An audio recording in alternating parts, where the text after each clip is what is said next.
Bueno, buenas tardes a todas y a todos. Hoy vamos a finalizar lo que hace a la unidad 4.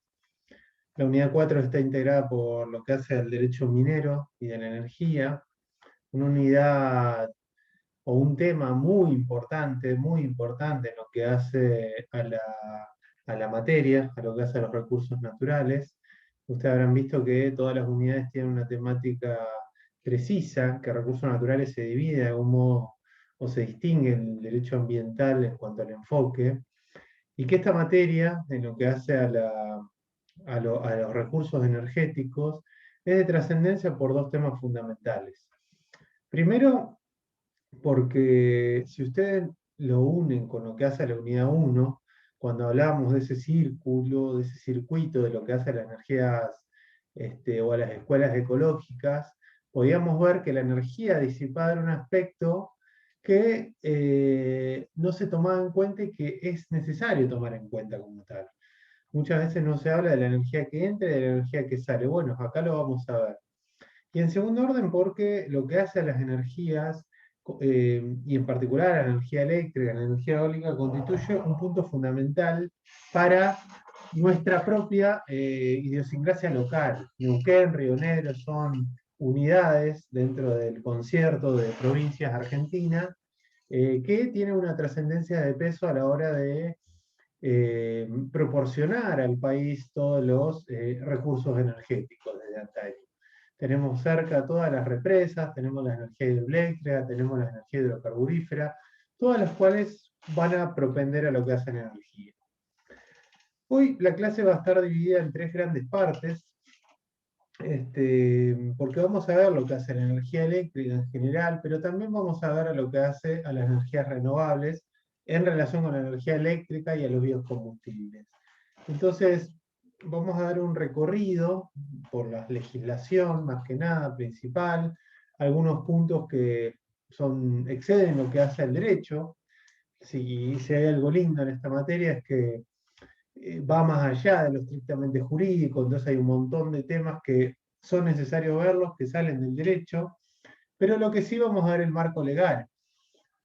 Por eso es importante en esta materia, o sea, hay muchas leyes que son nuevas, todo el panorama de energía renovable es relativamente reciente, que la bibliografía va a ser más que nada las leyes, van a tener que ver bien las leyes, tanto las leyes de fomento como toda la legislación posterior que se encargó de darle un marco legal adecuado a lo que hace a las energías renovables. Así que bueno, vamos a comenzar con el tema, que insisto, es un tema de mucho interés eh, y que no mucha gente lo tiene conocimiento. Ustedes tienen el privilegio, la verdad, de conocerlo como tal. Bueno, como decíamos, nosotros acá vamos a ver tres grandes temas, lo que hace al marco regulatorio vigente en materia de energía eléctrica, lo que hace a las energías no renovables, vamos a ver un paseo por los principales puntos, en lo que hace a la energía solar, energía eólica, que son los dos principales. Vamos a mencionar la energía geotérmica, pero la verdad que el, el foco va a estar puesto en lo que hace la energía eólica y la energía solar. Y finalmente dar un paso a los biocombustibles, que es un concepto también relativamente vigente, pero que tiene muchísima trascendencia en lo que hace a los recursos naturales y a los agronegocios, incluso porque insume dentro del proceso productivo una nueva matriz que tiene por preservación al ambiente, digamos, como tal, que es la incorporación de combustibles verdes o combustibles alternativos, en los cuales los insumos que se necesitan para la circulación de los rodados, como para las máquinas necesitan combustibles, van a estar integrados por combustibles verdes. Entonces es muy importante que lo veamos. Bien, vamos a comenzar con el primer punto, lo que hace al régimen legal de la energía eléctrica. Acá en este sentido, siguiendo a Araujo y actualizándolo, incluso Araujo, porque en realidad marca tres etapas, nosotros vamos a agregar dos más, podemos distinguir entre cinco etapas lo que hace la energía eléctrica, que es el primer tema. Una primera etapa que podemos ubicarla al inicio del siglo, hasta 1920. Ustedes reconocerán o se darán una idea también por haber visto Derecho Político e Historia Constitucional de Argentina, los procesos políticos que también tienen que ver con la energía eléctrica. Todas estas cuestiones necesariamente tienen una vinculación con la corriente política, ideológica, social que recorría el tema. Entonces podemos trazar claras etapas definidas en lo que hace a la primera etapa, los inicios del gobierno liberal, esa generación del 80 que con todo el impulso trataba de fomentar la industrialización y el proceso productivo del país. Una segunda etapa, ya dentro de lo que hace a nivel político, encadena los primeros gobiernos democráticos, democráticos en serio, porque ya existía el voto obligatorio, 1920-1945. La tercera etapa asociada al estado de bienestar social, el modelo de reducción o de sustitución de importaciones por industrialización o producto local, que también necesitaba una matriz eléctrica fuerte para el desarrollo productivo, que coincide con el gobierno, con los primeros gobiernos peronistas. La cuarta etapa, que ya empieza luego del golpe de Estado del 55, a trazar un panorama desarrollista, pero que también tiene un mapa una impronta de regulación legal a lo que hace al estado de bienestar, el estado social, digámoslo así. El estado social continuó más allá de que a nivel político se sufrió un montón de fracturas, como lo hacen los golpes de Estado, como lo hacen la proscripción del peronismo durante muchos años también.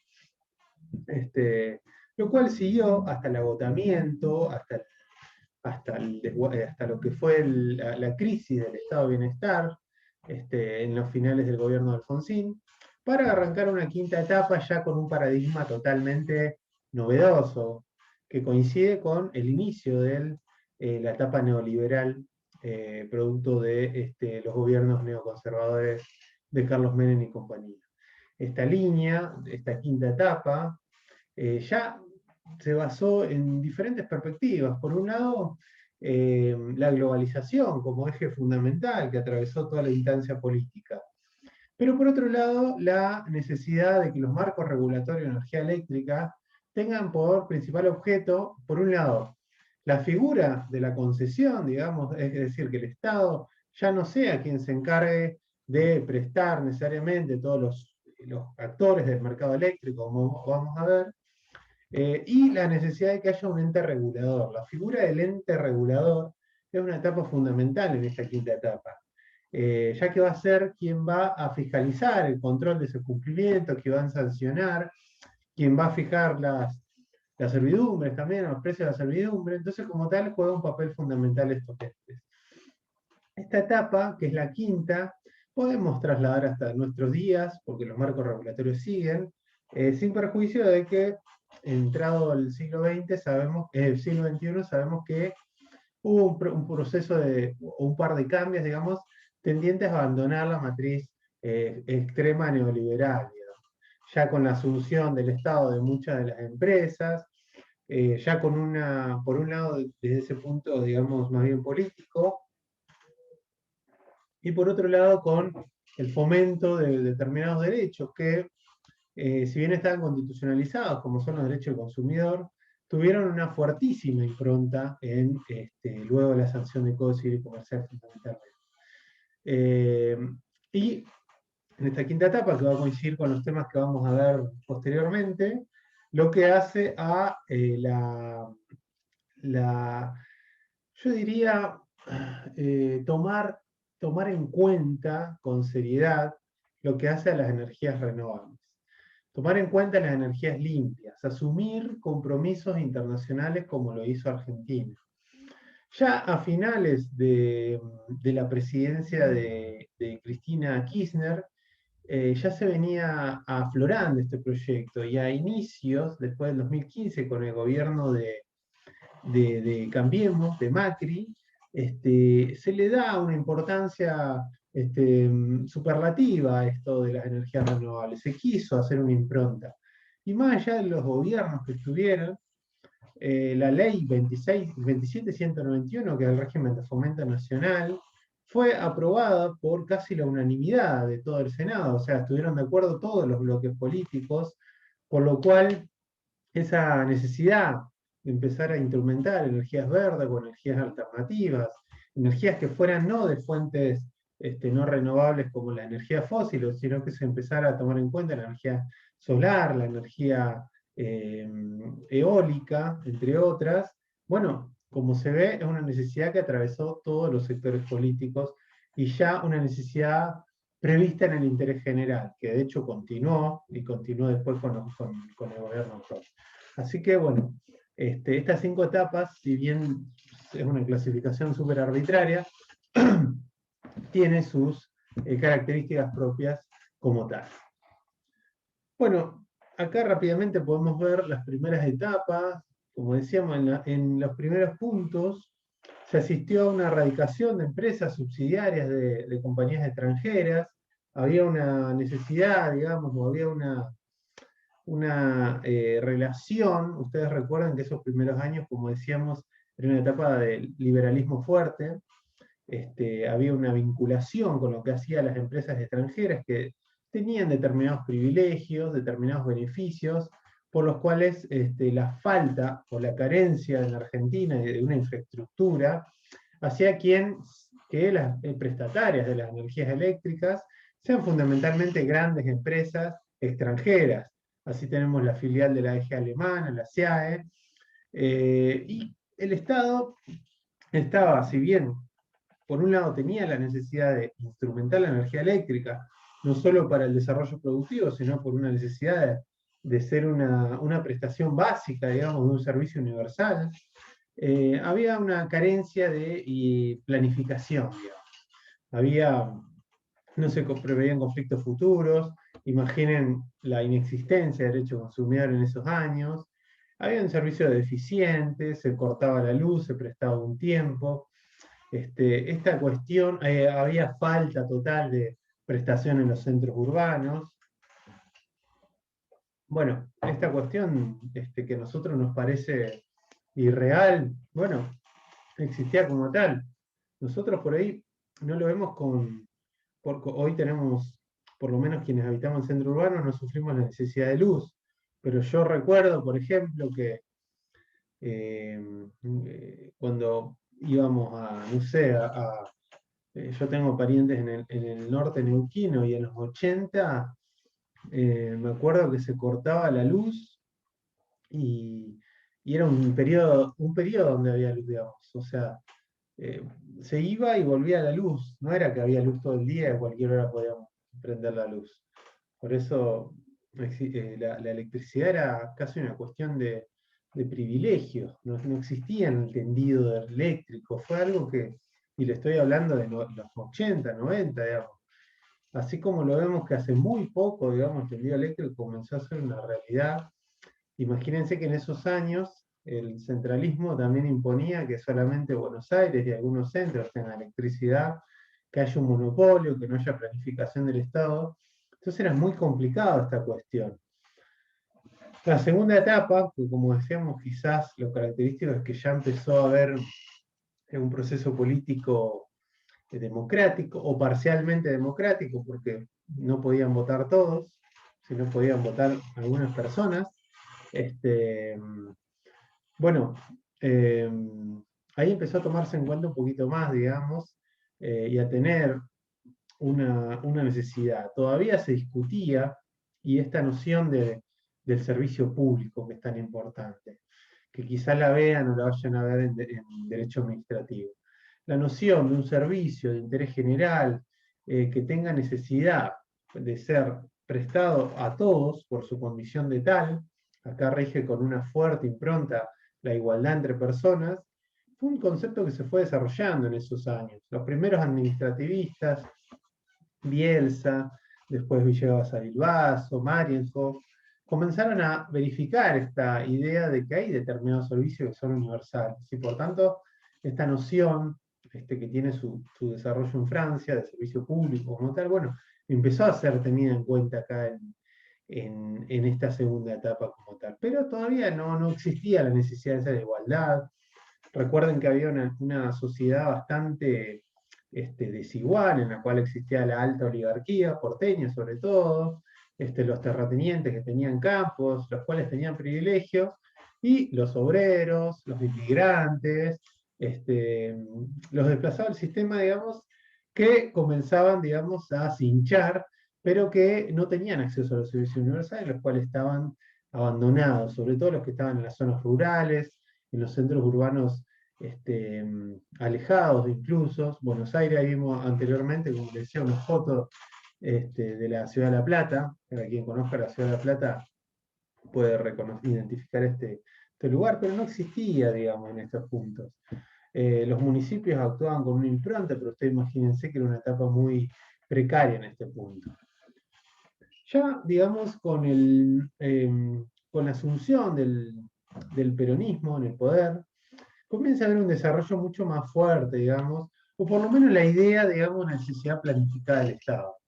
Como decía, esta impronta de Estado social, de bienestar, que es algo que en realidad no fue propio del peronismo, sino que atravesó globalmente un montón, digamos, de latitudes, bueno, tenía la necesidad de tener en cuenta los servicios públicos, tener en cuenta al consumidor, y tener en cuenta al usuario, digamos, como un eslabón fundamental dentro de la cadena. Entonces ahí se creó una empresa energética o energía, AIE, se empezó a cubrir a todo el país, también había una prestación, digamos, de tender las redes eléctricas, no solo a los grandes centros urbanos, o no solo a los privilegiados de siempre, sino hacer una expansión. Y esta impronta, digamos, como tal, ya más planificadora, como les digo, un poco pensando en la matriz económica, social, productiva, de reemplazar a la tradicional, a la tradicional proceso de importación por una producción local, pero también tener en cuenta un proceso de igualación, digamos, y de atención a los sectores más postergados, digamos, una línea que es básico en la ciudadanía, como es tener energía eléctrica, digamos, como tal.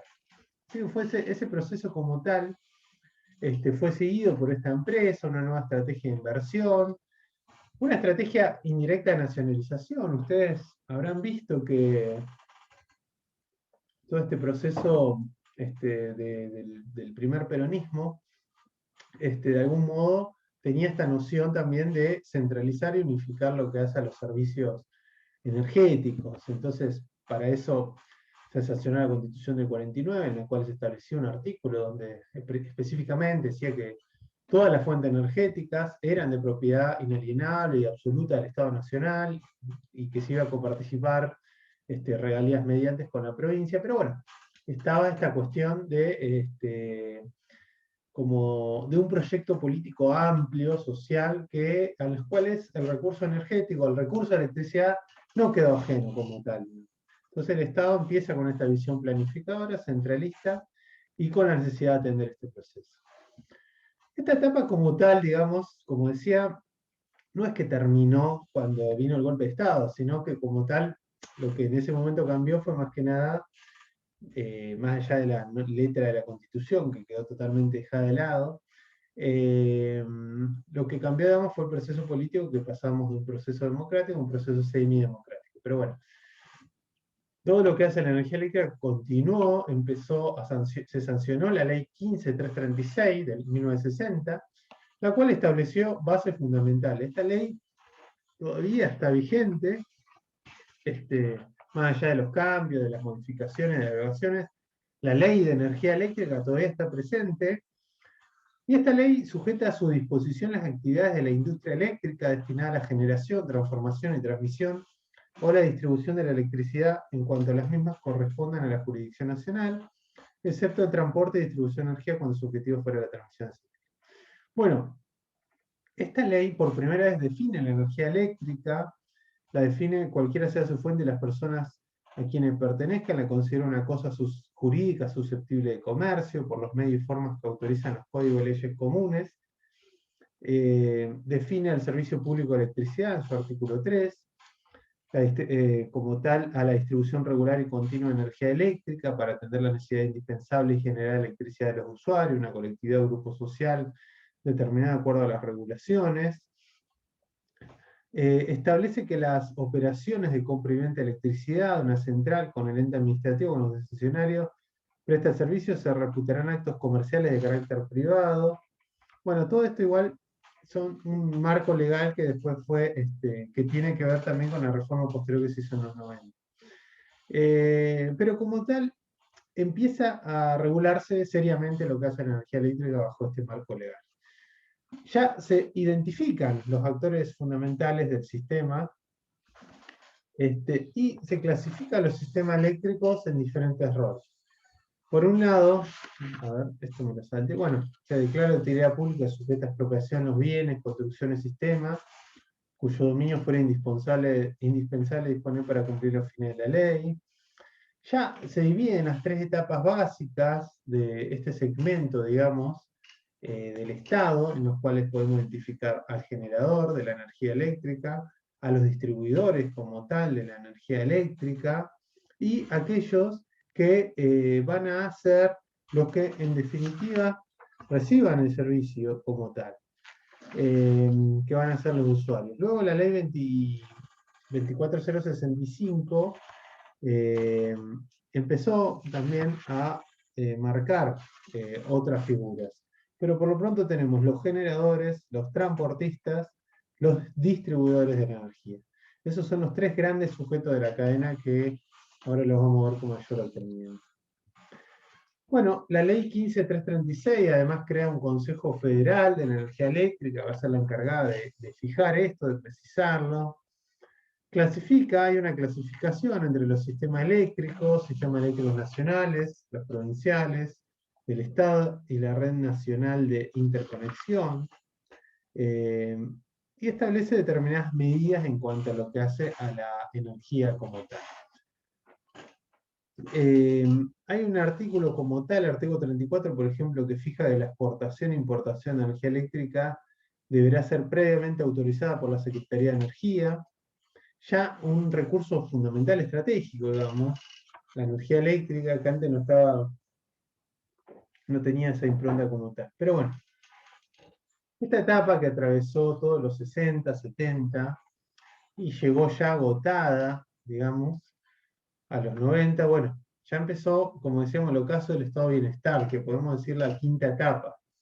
Ya el Estado empezó a delegar servicios, el Estado Nacional, ya dejó de financiar las inversiones necesarias para mantener una normal de prestación de servicio.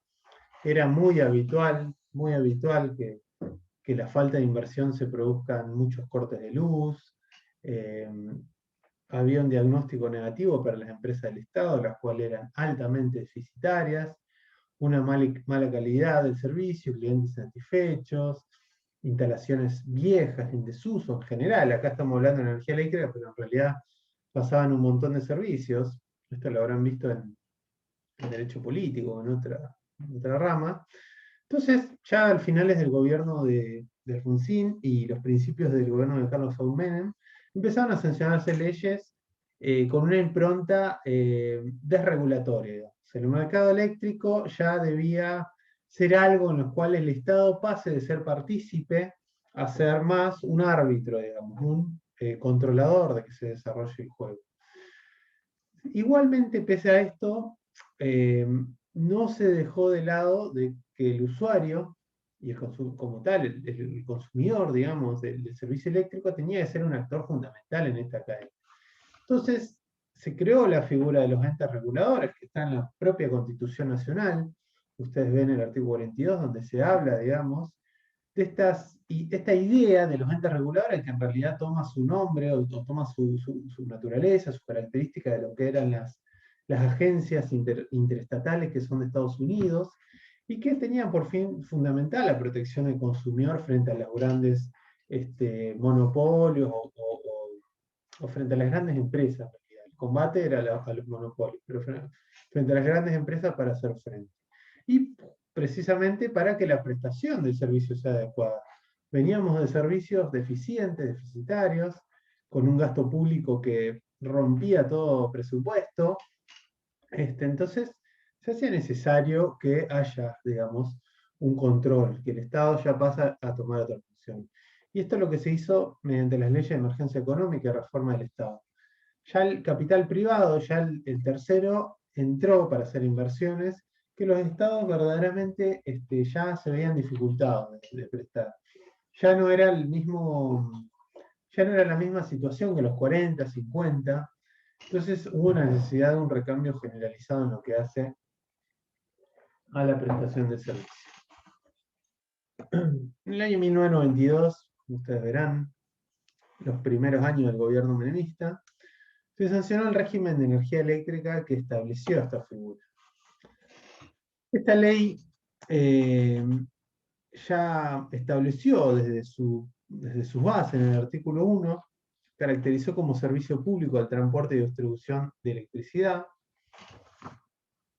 estableció objetivos de política nacional en materia de abastecimiento, transporte y distribución, en los cuales de algún modo fijó todas estas pautas que después continuaron. Esta ley está vigente, rige todavía, es el marco legal, donde si se protegiera adecuadamente los derechos de los usuarios, esto después, como decíamos, se constitucionalizó en el año 94, promover la competitividad de los mercados de producción y demanda de electricidad y alentar inversiones para asegurar el suministro a largo plazo. Siempre está esta idea de la inversión como tal, recuerden, que el privado, digamos, más allá de los cambios de gobierno y de la ideología que cada gobierno trajo, bueno, este gobierno, sumado a una ola liberal y de regulatoria, bueno, lo que quería era atraer inversiones para desarrollar el mercado eléctrico, para beneficiar al usuario del servicio y garantizar a los privados, digamos, que van a tener no solo una estabilidad fiscal, sino una tasa de retorno y ganancias como tal, porque ese es el círculo capitalista, digamos, neoliberal, digamos, en ese punto, que ya el Estado no se haga cargo del servicio. Y como vemos, por lo menos desde el espíritu de la legislación, lo que quiso dejar en claro que es que, pese a todo, es un servicio público y que la figura protegida es el usuario, digamos, como tal. Entonces, eso por lo menos trató de garantizarlo dentro de los objetivos. Bueno, otros objetivos de la política nacional: promover la operación, confiabilidad, igualdad, recuerden esto, libre acceso, no discriminación y uso generalizado de los servicios de instalación de transporte y distribución de electricidad, regular las actividades de transporte y la distribución de electricidad, asegurando que las tarifas que se aplican a los servicios sean justas y razonables. Otro universo que no alcanzamos a darlo con la extensión que se merecería, el tema de las tarifas. El tema de las tarifas merecería una clase aparte, cómo son la fijación de las tarifas, qué sistema se aplica, pero por lo menos desde la letra de la ley dice que tienen que ser justas y razonables. O sea, esos dos caracteres son esenciales. Bien, otro objetivo es incentivar el abastecimiento, transporte, distribución y uso eficiente de la electricidad, fijando metodologías tarifarias apropiadas. Todo este tema, aparte, si ustedes vieron, se puso debate, siempre se trae debate. En el año 2016 o 2007, no recuerdo, con el gobierno anterior, recuerdan que hubo un aumento de tarifas y hubo audiencias públicas, hubo un fallo de la Corte que declaró inconstitucional el aumento. O sea, todo el tema atraviesa un amplísimo sector, diría, de toda la comunidad social organizada. Entonces, es fundamental que se pueda ver, a ver qué dice la ley, digamos, cuáles son los principios que se están, más allá de que alguna delimitación hizo la jurisprudencia. Alentar la realización de inversiones privadas en producción, transporte y distribución, asegurando la competitividad de los mercados donde sea posible, digamos, con el fin de combatir los monopolios, otro de los puntos constitucionales que siempre está presente. Bien, y más allá de eso, bueno, la ley, como decíamos, estableció a 3 grandes actores y 2 actores que son importantes, pero que también intervienen como tal, no tan importantes como otros. Los generadores de la electricidad, los transportistas Los distribuidores, a los cuales se agregó la figura de los grandes usuarios y comercializadores.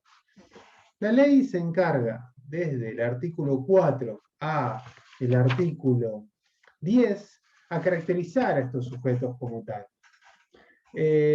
Primero habla de la generación de energía eléctrica. ¿Quién es generador?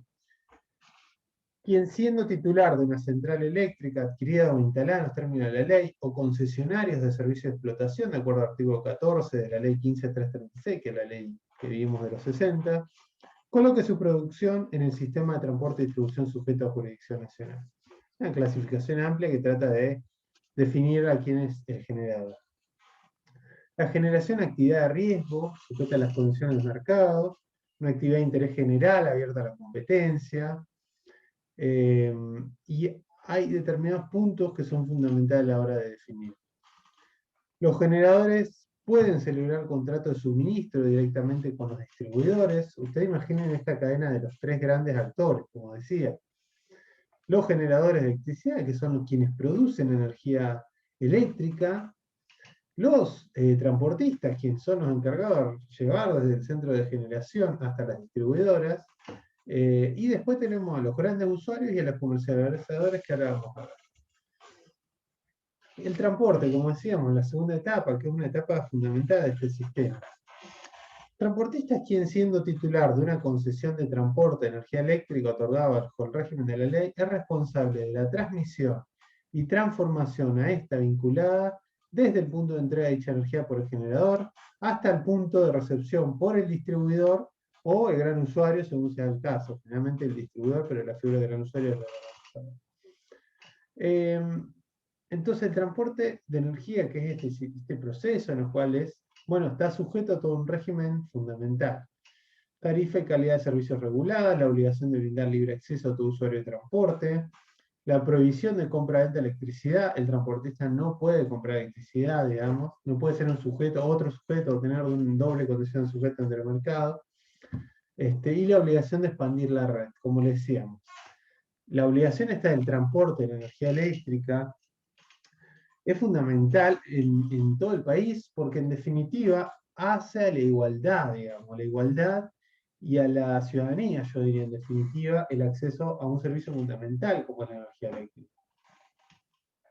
En realidad de todos los servicios, hablamos de la expansión de red de gas también, siempre que son servicios que a nosotros, como digo, por ahí nos parecen como algo que vino del cielo y que ya está, y en realidad es todo un proceso.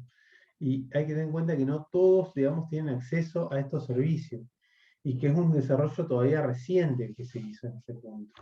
Si una energía eléctrica tiene una evolución como tal, bueno, la ley marca las instancias que están vinculadas a los derechos constitucionales en definitiva, a la igualdad, a la dignidad misma del hombre como tal. Nunca pierdan esa mirada constitucional, siempre que hay que tener en aspectos por ahí que son bastante técnicos, como es el tema energético, bueno, la mirada constitucional en lo que hace a derechos económicos, sociales y culturales, que son fundamentales en este sentido. Nunca perder de vista esa visión.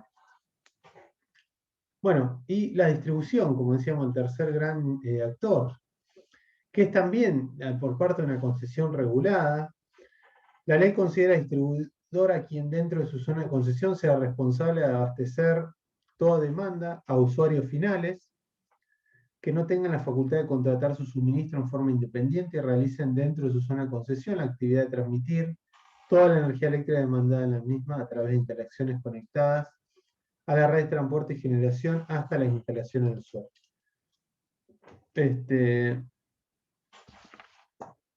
Después tenemos dos figuras que son el gran usuario y comercializador. Los grandes usuarios son consumidores finales que pueden contratar su abastecimiento directamente con los generadores o comercializadores, o sea, no necesitan pagar el peaje, perdón, pagar la necesidad de un distribuidor o de un transportista. Van directamente y hablan con el generador, y estamos hablando de grandes empresas.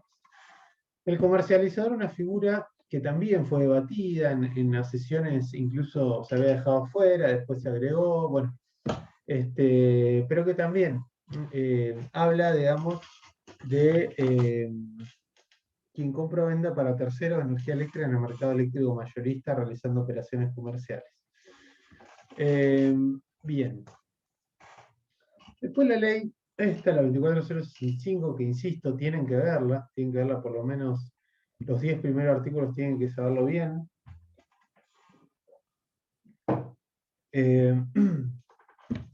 Eh, habla de algunas otras normas de interés. Los transportistas no pueden comprar ni vender energía eléctrica, lo que les decía, que hay una incompatibilidad dentro de la ley que suceda esta doble condición. Bueno, después hay normas que tienen que ver más que nada con lo que hace al aspecto accionario. Ningún generador, distribuidor, gran usuario en una empresa controlada o controlante puede ser propietario accionario mayorista en una empresa transportista. La exportación e importación de energía eléctrica va a ser previamente autorizada por el Poder Ejecutivo Nacional. Y un punto fundamental en lo que hace a las tarifas, como le decía, que, insisto, esto merecería una clase propia, pero que bueno, se habla a partir del artículo 40 de esta necesidad de que los servicios suministrados por los transportistas y distribuidores sean ofrecidos a tarifas justas y razonables. Hay principios definidos como tal, proveerán a los transportistas y distribuidores que operen en forma económica o prudente la oportunidad de obtener ingresos suficientes para satisfacer los costos operativos razonables, impuestos, amortizaciones y una base de retorno, que es la tasa de retorno, perdón. Eh, Deberán tener en cuenta las diferencias razonables que existan en el costo entre los distintos tipos de servicios, considerando la forma de prestación, ubicación geográfica o cualquier otra característica que el ente califique como relevante. En el caso de las tarifas de los distribuidores, el precio de venta de electricidad de los usuarios incluirá un término representativo de sus adquisiciones en el mercado eléctrico mayorista. Bueno, acá verán como tal lo que hace a los servicios y las bases para las tarifas. Luego ya hablando del inversor, del privado, porque acá podemos decir que hay una síntesis entre lo que son los derechos de los usuarios en las tarifas y también la necesidad, digamos, de los privados de tener una ganancia de esta prestación. Bueno, dice el artículo 41 que las tarifas que apliquen los transportistas y distribuidores deberán posibilitar una razonable tasa de rentabilidad a aquellas empresas que operen con eficiencia. El concepto de eficiencia también muchas veces ha sido tildado de neoliberal o de un concepto que por ahí tiene mala prensa, pero que bueno, la ley lo recoge como tal, está vigente y hay una necesidad, digamos, que haya, como digo, una correcta prestación del servicio, que no haya un despilfarro de la energía también como tal. La tasa deberá guardar relación con el grado de eficiencia, eficacia y operativa de la empresa y ser similar como promedio de la industria a otra actividad de riesgo similar o comparable nacional e internacionalmente. Acá lo que la ley trató de encontrar justamente es una garantía a esos inversores, a esos privados que venían a hacer aporte. Luego el artículo 42 ya habla de los contratos de concesión, las vigencias. A los transportistas y distribuidores incluirá un cuadro tarifario inicial que será válido por un periodo de 5 años y se ajustarán a los siguientes principios. Establecerán las tarifas iniciales que correspondan a cada tipo de servicio ofrecido, y las tarifas siguientes establecerán un precio máximo que se fija para cada clase de servicio. El precio máximo será determinado por el ente regulador, que es, como decíamos, una figura esencial en esto. Las tarifas estarán sujetas a ajustes que permitan reflejar cualquier cambio en los costos del concesionario. Recordemos que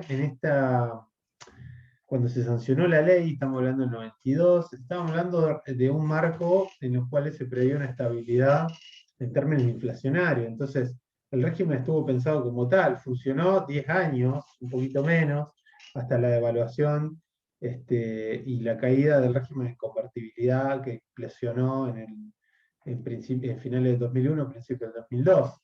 Pero el marco en los cuales fue pensado esto, digamos, fue pensado en una economía estable, o sea, entonces hay un montón de previsiones que ustedes la van a ver como eh, raras, extrañas en lo que hace de la economía, pero que está pensada, como insisto, en función de este panorama de estabilidad. Eh, bueno, luego hay normativa en lo que hace a las adjudicaciones, hay los requisitos de transporte y distribución de electricidad, solo pueden ser realizados por empresas a las que el Poder Ejecutivo le haya otorgado una concesión de conformidad con la ley 15336. etcétera. El capítulo 12 habla ya del Ente Nacional Regulador de Electricidad, lo que decía. Crea este ente, el que deberá llevar a cabo todas las medidas necesarias para cumplir los objetivos del artículo 2, que fueron los que vimos, tan importantes. El ente nacional deberá estar constituido en condiciones de cumplir sus funciones dentro de 60 días, bueno, de que se ponga en vigencia la ley. Gozará de autarquía, es decir, si tiene autarquía como tal, tiene es un organismo descentralizado del gobierno, que a la autarquía económica y financiera, su propio presupuesto, tendrá plena capacidad jurídica para actuar en los ámbitos de derecho público y privado, tendrá su sede en Buenos Aires y tiene determinadas funciones: hacer cumplir la ley, dictar reglamentos a los cuales deberán ajustarse los productores, transportistas, distribuidores y usuarios de electricidad, prevenir conductas anticompetitivas, monopólicas o discriminatorias entre los participantes de cada una de las etapas de la industria, incluyendo a productores y usuarios, establecer las bases para el cálculo de las tarifas, de los contratos que otorguen concesión a transportistas y distribuidores, controlar que las tarifas sean aplicadas de conformidad con las correspondientes concesiones, publicar los principios generales que deberán aplicar los transportistas y distribuidores en sus respectivos contratos, determinar las bases y condiciones de selección para el otorgamiento de concesiones de transporte y distribución de electricidad mediante procedimientos públicos o privados, llamar a participar en procedimientos de selección, propiciar la cesión, prórroga, caducidad, reemplazo de concesiones, autorizar las servidumbres de electroducto mediante los procedimientos aplicables, organizar y aplicar el régimen de audiencia pública, que es un poco lo que les decía, que hubo una necesidad en su caso, que la Corte Suprema tuvo la oportunidad de pronunciarse al respecto. En el caso, no me acuerdo si era el caso CEPIS, un fallo larguísimo que bueno, ahora no se lo vamos a dar, pero que seguramente lo vayan a ver en derecho administrativo. Velar por la protección de la propiedad, el medio ambiente y la seguridad pública, reglamentar procedimientos para aplicar sanciones. Bueno, tiene un montón de potestades, están definidas en el artículo 56, que son importantes que las conozcan. El ente será dirigido por un director integrado por 5 miembros. Los miembros del directorio serán seleccionados entre personas con antecedentes técnicos y profesionales en la materia, designados por el Ejecutivo. 2 de ellos a propuesta del Consejo Federal de Energía Eléctrica. El mandato durará 5 años. No hay una necesidad de distinguirlo de lo que hace de los mandatos electivos en este punto. Y tendrá dedicación exclusiva en su función. Es decir, que también se regla de compatibilidad.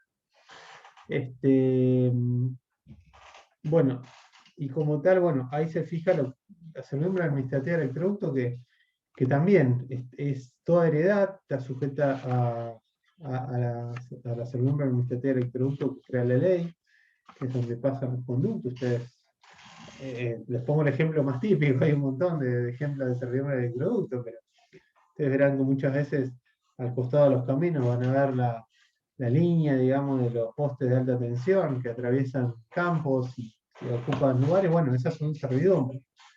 Como tal, son indemnizables porque significan una desmembración de mi propiedad. Si no hay acuerdo, en principio los costos de esta servidumbre los fija el ente. Si no hay acuerdo, bueno, ahí ya vamos a pasar al ámbito judicial para arreglarlo, digamos, como tal, pero generalmente son indemnizaciones tasadas. Como el servidumbre de hidrocarburos como tal, bueno, acá también tiene su fijación como tal, en ese sentido. Acá el artículo 83 fija la determinación de esta indemnización, dice que tendrá en cuenta el valor de la tierra y la aplicación de un coeficiente de restricción que atiende el grado de las limitaciones. En ningún caso se abonará indemnización por lucro cesante. Bueno, este es un artículo que puede ser discutido, pero que, bueno, cada uno tendrá su opinión al respecto. En este sentido. En fin, todo lo que hace a lo que Marienhoff hablaba, esto de la fuerza expansiva de la expropiación, digamos como instituto general, que también recae en esto, es decir, que no todas las molestias van a ser indemnizables, y que cuando se está hablando de un interés general, que es el que justifica la expropiación, bueno, Hay algunos rubros o conceptos como el lucro cesante que el Estado no los indemniza, digamos, como tal. Pero bueno, estos son algunos de los puntos centrales de lo que hace esta ley. Esta ley es de adhesión, se invita a las provincias a adherir al régimen de ley, cada legislación tiene su Neuquén, Río Negro, etcétera, tiene su ley propia, digamos, que en muchos casos adhiere no a este punto. Así que bueno, si fuera una clase que no fuera virtual, yo ahora haría un break, así pasamos al siguiente tema, ahora vamos a cortar, vamos a hacerlo virtualmente, vamos a frenar esto y vamos a ver en otro videito ya lo que hace en energía renovable, que ya es un tema que también ocupa otro espacio. Ahora lo vamos a ver.